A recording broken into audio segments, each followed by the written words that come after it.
السلام علیکم جی، ہمارے بہت سارے احباب ہیں جن کا ہم بہت احترام کرتے ہیں، اور وسیع شاہ صاحب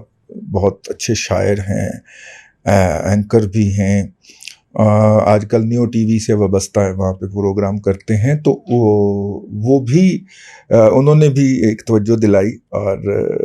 انہوں نے کہا کہ اس طرح کے موضوعات کو چھیڑا کریں۔ یہ موضوع بڑی دیر سے میں نے سنبھال کے رکھا ہوا تھا کہ کس دن موقع ملا تو اس پہ بات کریں گے، تو اس سے ملتے جلتے موضوع کو جب انہوں نے اپریشیٹ کیا تو میں نے کہا چلیں کچھ لوگ ہیں اس کے ناظر اور سامع، تو اس کے اوپر بات کی جائے۔ بر صغیر پاک و ہند کے مسلمان کے جو دو بڑے المیے ہیں، ایک تو وہ اتنی بڑی پاپولیشن میں ہونے کے باوجود بھی اپنے آپ کو منورٹی سمجھتا ہے، اور آزاد ملک دو بنا لینے کے باوجود بھی وہ ابھی تک میجورٹی مائنڈ سیٹ میں نہیں آ پایا، اور اسی کی وجہ بنتی ہے کہ وہ اپنے ملک کو ایک سیکیورٹی سٹیٹ قرار دیتا ہے، اور اپنے چوکی دار کے ساتھ جو ہے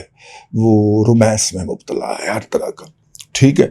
اور وہ مور دین چوکی دار سمجھتا ہے اس کو، تو نتیجے کے طور پہ وہ کو باتیں ہوتی ہیں جو کہ اس وقت پاکستان میں روا ہیں۔ اس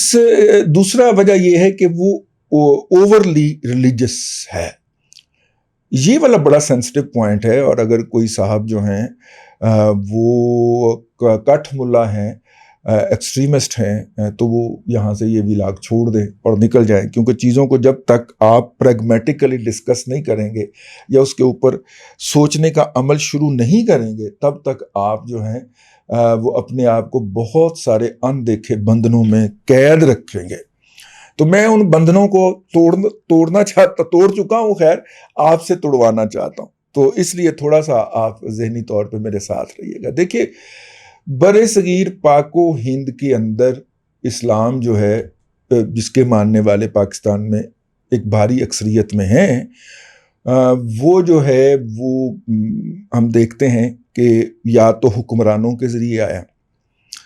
اور حکمران ہمارے کون سے تھے؟ جو کہ سینٹرل ایشیا سے آئے۔ وہ یہاں پہ کیوں آئے؟ کیونکہ ان کی اپنی محرومیاں تھی، بھوکے مرتے تھے، کھانے کو نہیں ملتا تھا، اور جیسے ہی وہاں پہ قحط پڑتا تھا وہ قافلے بنا کے ایسے سرسبز و شاداب علاقے میں نکل آتے تھے جہاں پہ کھانے کی کوئی کمی نہیں تھی، تو پھر نتیجے کے طور پہ وہ یہاں پہ آ جاتے تھے۔ یہاں کے لوگ صلح جو تھے، امن پسند تھے، لوگوں کو خوش آمدید کہنے والے تھے، گھر میں کوئی اجنبی آ جاتا یا محلے میں اس کو پانی شانی پلائے بغیر جو ہے وہ جانے نہیں دیتے تھے، جبکہ سینٹرل ایشیا میں جہاں سے وادی فرغانہ وغیرہ جو ہے، آج بھی وہاں پہ جائیں کہ آج کے اس دور کے اندر بھی آپ اجنبی علاقے میں چلے جائیں تو لوگ آپ کو پتھر ماریں گے، اس زمانے میں نیزے شیزے مارتے ہوں گے، تو یہاں پہ اجنبی کو ویلکم کیا جاتا تھا۔ ہماری جو پنجاب کی جو پنج آب ہے، دریائے ابا سین کی جو سویلائزیشن ہے، جس کے اوپر ہم نے 1956 کے بعد، بلکہ 1956 کے بھی 62 کے بھی بعد جو ہے وہ بڑے دھڑلے سے سندھ لگا دیا ہے، جو کہ سندھ نہیں ہے، وہ ابا سین ہے، دریاؤں کا باپ۔ تو یہ جو مہران کی سویلائزیشن تھی اور اس کے ٹریبیوٹری دریاؤں کی سویلائزیشن تھی، یہاں پہ لوگ بہت ہنسمکھ، خوشحال، ویلکمنگ ایٹیچیوڈ والے لوگ تھے اور ہیں اب بھی، پانی کی تاثیر ہوتی۔ تو یہ جو لوگ تھے سینٹرل ایشیا سے آئے، بھوکے مرتے تھے، ساتھ میں اپنا مذہب بھی پکڑتے لائے، لیکن وہ مذہب پیور فارم کے اندر ہمارے پاس نہیں آیا، وہ اس کے اندر وہاں سے اپنا اس کے اندر تصوف بھی ٹھوک دیا انہوں نے، اور آج ہمیں ہر جو ہے لبرل اور ہر مذہب بیزار جو ہے وہ یہ درس دیتا ہوا پایا جاتا ہے کہ اسلام جی صوفیہ کرام کی وجہ سے پھیلا، اسلام حکمرانوں کی وجہ سے پھیلا۔ یہ غریب لوگ جو ہوتے ہیں، ورکنگ کلاس تو خیر اوپر رہ جاتی ہے، جو پورر دین دا پور ہوتے ہیں، ان کا کیا مذہب ہوتا ہے؟ ان کا مذہب وہ ہوتا ہے جو حکمران کا مذہب ہوتا ہے، ٹھیک ہے۔ تو وہ جناب، کل میں کوسوو کے بارے میں پڑھ رہا تھا، اور عثمانیوں نے جب وہاں پہ قبضہ کیا اور جزیہ لگایا تو وہاں کی آبادی جو تھی وہ ہفتوں میں مسلمان ہو گئی، کیونکہ وہ جزیہ نہیں دے سکتی تھی، افورڈ کر سکتی تھی، ٹھیک۔ تو رعایا کا مذہب وہ ہوتا ہے جو حکمران کا مذہب ہوتا ہے، اور یہ فارمولا آج بھی لاگو ہے۔ اب میں زیادہ تفصیل میں نہیں جانا چاہ رہا کہ شہزاد اکبر کون سی عام پارٹیوں میں جاتا ہے، وہ آپ پی ٹی آئی کے اپنے ایم پی اے کے بیان سن لیں، شاہد نذیر کا جی، وہ کیا نام ہے اس کا، ہم نہیں اس پہ کرنا چاہ رہے۔ حکمرانوں کا جو مذہب ہوتا ہے وہی رعایا کا ہو جاتا ہے، بس اس کو کوزے کو دریا میں بند کریں۔ اب یہ جو 5 دریاؤں کی سرزمین ہے، اس کے اوپر جو ہے وہ، اچھا اس دوران کیا ہوا کہ ملتان تک عرب بھی آ جاتے تھے ہر سال، اور اپنی خوش اخلاقی اور اپنی خوشحالی اور اس کے باعث جو تھے وہ مقامی لوگوں کو بڑا امپریس کرتے تھے۔ پھر ان میں سے عربوں کی کمپلیکشن بھی جو تھوڑی سی وائٹ تھی، جو اس علاقے کے اندر یا یہ 5 دریاؤں کی جو سرزمین تھی اس کے اندر ہمیشہ سے ایک احساس کمتری کا نشانہ تھا۔ تو نتیجے کے طور پہ جو ایک کمپلیکس مسلمان وجود میں آیا وہ کیا تھا؟ نمبر 1 تو پہلے اس نے اپنے اوپر فرض کر دیا کہ میں نے اسلام کے جو بیسکس ہیں 5 ارکان، اس کے اوپر عمل درآمد کرنا ہے، ٹھیک ہے۔ اس کے بعد پھر تصوف اس کے اوپر ٹھوک دیا گیا، حالانکہ اسلام ایک الگ مذہب ہے، تصوف ایک الگ مذہب ہے، اور تصوف جو ہے وہ صرف اسلام میں نہیں ہوتا ہے، سینٹرل ایشیا کی دریافت ہے، وہ تھوڑا سا انہوں نے وہ ڈالا، پھر اس کے اندر ہلکا پھلکا جادو ٹونا بھی ڈالا، اور پھر اچھا تصوف جو ہے وہ اسلام میں بھی ہے، وہ عیسائیت میں بھی ہے، وہ ہندوازم میں بھی ہے، اور وہ سکھوں میں بھی ہے، اور اس کی مختلف فارمیشنز ہیں،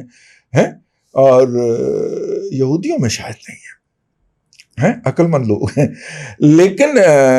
باقی ساری جو ہے وہ مذاہب ہیں ان کے اندر تصوف پایا جاتا ہے۔ دوسرا یہ ہے کہ اس پروپیگنڈے کے نتیجے میں کہ اسلام صوفیوں نے پھیلایا، وہ تصوف بھی ہمارے اوپر ٹھک گیا، یہ لہٰذا تمام صوفیہ کی عزت کرنی ہے، مزارات پہ حاضری دینی ہے، دیگیں چاڑنی ہے ہم نے مخصوص دنوں کے اندر، اور یہ سارا کچھ کرنا ہے۔ یہ ایک دوسرا برڈن ہمارے اوپر لد گیا، مظلوم رعایا عوام، ٹھیک ہے۔ اچھا پھر تیسرا یہ ہوا کہ چونکہ مسلمان حکمران رہے اور کنورژن بہت تیزی سے ہوئی، تو وہ جو لوگ کنورٹ ہوئے، اور جب قبیلوں کے قبیلے کنورٹ ہوتے ہیں تو وہ اپنی ساری روایات اور رسم رسوم لے کے آتے ہیں، تو وہ ادھر سے بھی اپنی روایات رسوم لے کے پہنچے، ٹھیک ہے۔ اچھا پھر اس میں صرف اس برِ صغیر کے اندر ہندو ہی نہیں ہیں، بلکہ اس کے اندر جو ہے وہ جو جن کا نام و نشان یہاں سے مٹ گیا، یہ جو بدھاز ہیں، بدھاز بھی ہیں، سکھ بھی ہیں، ٹھیک ہے۔ ان کی جو اپنی جو سوشل ریچولز ہی ہیں نا، تو وہ ان کے مذہب کا پارٹ تھیں، تو وہ بھی اپنے ساتھ لے کے آ گئے جناب، ٹھیک ہے۔ یہ ایک چوتھا برڈن آ گیا جی، مذہب کا ایک چوتھا برڈن آ گیا ہمارے لوگوں کے اوپر۔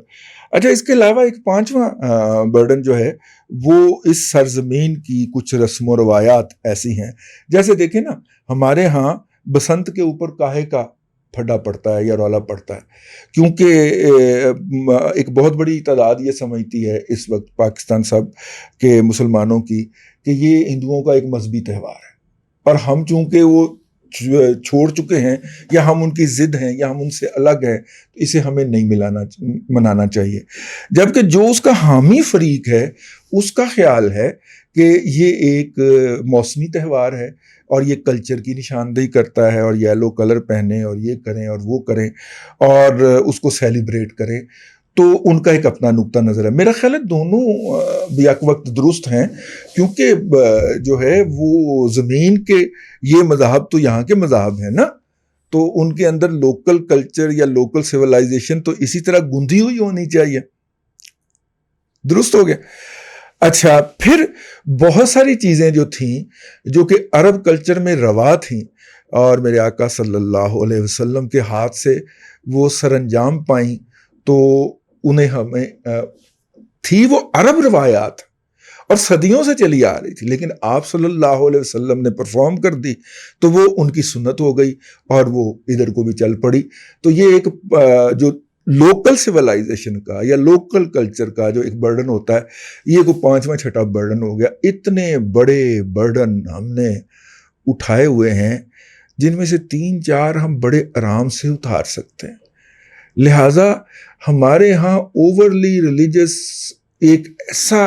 پوائنٹ آف ویو آ گیا ہے کہ جو ہر نقطۂ نظر کے اوپر ایک انتہا پسند نقطہ پوائنٹ آف ویو لے کے اور ایک دنیا کے اور ایک انتہا پسند وہ لے کے چلتا ہے. نتیجے کے طور پہ یہ جو گلوبل ولیج بنا ہے اس کے اندر ہمیں پھر بڑی حیرت ہوتی ہے جب ہم جاتے ہیں کہ ہماری ایکسیپٹیبلٹی موجود کیوں نہیں ہے. بوسنیا ہرزیگوینا کی ایکسیپٹیبلٹی ہو جاتی ہے, کوسوو کی ایکسیپٹیبلٹی ہو جاتی ہے, ترکی کی ایکسیپٹیبلٹی ہو جاتی ہے, حالانکہ وہ بھی صوفی, ٹھیک ہے, ان کی ایکسیپٹیبلٹی موجود ہے, ان کے لوگ ایزی فیل کرتے ہیں. ہمارا بندہ جو ہے اس کو اوورسیز جاتا ہی پہلے اپنے مذہبی طور پہ ڈسٹنگوش ہونے کا بلکہ ایلیمینیٹ ہونے کا خطرہ پیدا ہو جاتا ہے, اور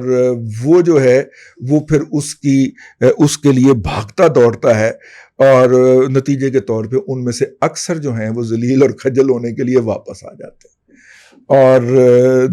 نتیجہ کیا ہوتا ہے, ایتھے آگے کہندے نے بیوی نے کیا سی مینوں کہ واپس چلیے, ٹھیک ہے. بڑے بڑے اس طرح کے شاہکار ہیں جو ہمارے شعبے میں بھی پائے جاتے ہیں. تو خیر یہ ایک جو اوورلی ریلیجن ہے, یار ایک دن بیٹھیے اپنے آپ سے سوال کیجئے, اپنے آپ سے مکالمہ کیجئے کہ میں یہ جو حرکت کر رہا ہوں یہ کیوں کر رہا ہوں, ٹھیک ہے نا, اور میں یہ بات جو کہہ رہا ہوں یہ کیوں کہہ رہا ہوں, یہ میں جو سٹینڈ لے رہا ہوں یہ کیوں لے رہا ہوں, میں اسلام کا نام لے کے لے رہا ہوں تو کیا یہ واقعی اسلام ہے, کیا اسلام نے اس کے اوپر کوئی پابندی لگائی ہے, یا یہ بعد میں کوئی کام جو ہے وہ اس وجہ سے ہو گیا کہ میں لاہور کی جمپل ہوں, یا اس وجہ سے ہو گیا کہ میں ٹوبہ ٹیک سنگھ میں پیدا ہوا تھا. اس کے اوپر آپ کو اپنے آپ سے مکالمہ کرنا چاہیے, اور اس کے لیے کوئی 2-4 کتابیں پڑھ بھی لیں, ٹھیک ہے نا. پوسٹ ماڈرنزم کے اندر جو اسلام کی تشریحات ہیں اس کو پڑھ بھی لیں تو کوئی حرج نہیں ہے ویسے, ٹھیک ہے. تو یہ ایک ایسی چیز ہے جو ہمیں سب کو ایک اپنے ساتھ بیٹھ کے سول سرچنگ کرنے کی ضرورت ہے. میں مطلب کہ اہل مسلمان سے مخاطب ہوں اور امید ہے کہ گالیاں بھی ان کی طرف سے پڑیں گی, اور یہ جو مشرقی ہمسائے والے ہیں وہ اس موضوع پہ گالیاں دینے سے اعتراض فرمائیں گے. یہ اس دفعہ ان کو کوٹا پورا کر لینے دو میرے خلاف بات کرنے کا اور میرے اوپر تبرہ کرنے کا. دیکھیے یہ جو پورا منظر ہے, اس اگر منظر کو سامنے رکھیں تو مطلب کہ میں یہ اس لیے بھی آپ کو کہوں گا کہ یہ جو انڈیا کے ہندو ہیں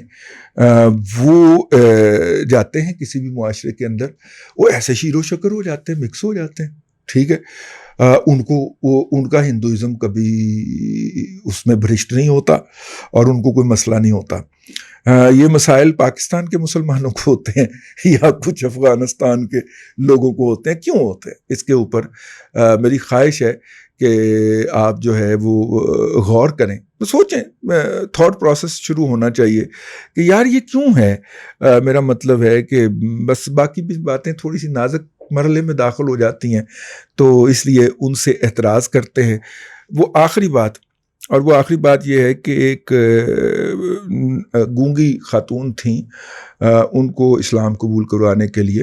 میرے آقا صلی اللہ علیہ وسلم کی خدمت اقدس کے اندر پیش کیا گیا, ٹھیک ہے. وہ مجھے بہت پسند ہے یہ والا واقعہ, حدیث والا, یہ جو مختلف احادیث کی ہے. تو وہ اب ظاہر ہے وہ بول نہیں سکتی تھی, تو کلمہ تو زبان سے ادا ہوگا تو پھر ہی بیعت ہوگی نا. تو آپ صلی اللہ علیہ وسلم نے اس سے پوچھا کہ اللہ کہاں ہے, تو اس نے کہا وہ ہے, ٹھیک. اور انہوں نے اشارہ کیا کہ میں کون ہوں, تو انہوں نے کہا کہ اس کے بھیجے ہوئے بندے ہیں. میرا خیال ہے کہ شاید اسلام کی کمپریہنشن اس سے زیادہ نہیں ہے, مطلب کمپریہنسو طریقے سے بس یہی بنیاد ہے, ٹھیک ہے نا. باقی پھر ساری اقبال نے کہا تھا, میں نے نہیں کہہ رہا, باقی ساری بھولا بھی است, ٹھیک ہے. تو اس سے پھر وہ رنگ پھوٹتے ہیں اور وہ پھر سوچ جو ہے وہ کہاں تک چلی جاتی ہے. تو عید کی ان چھٹیوں میں میری بھی سوچ بہت زیادہ گمراہ رہی, تو میں نے کہا کہ یہ والا قرض بھی اتار دینا چاہیے. مسلم منارٹی اور مسلم میجارٹی والا جو میرا ہے ولاگ, وہ میں بہت پہلے بھی کر چکا ہوا ہوں, یا ذکر کر چکا ہوا ہوں, یا دادا پوتا شو میں کر چکا ہوں. وہ ایک اور ولاگ کروں گا اس کے اوپر,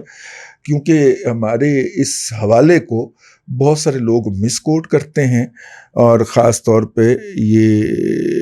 جو ہیں وہ وہ کوئی مناسب انٹرپریٹیشن نہیں ہے، وہی اس کا مطلب لیا جانا چاہیے جو ہمارا مطلب ہے. ٹھیک ہے، بس یہ ایک اہم موضوع تھا. غصہ آئے تو تھوک دیجیے گا، نہیں تو نکال لیجیے گا نیچے، لیکن یہ بات بہت ضروری ہے تاکہ آپ کے ذہن کے کسی نہا خانے کے اندر کوئی خیال چھپا بیٹھا ہو تو اس کو باہر نکل کے سر محفل آ کے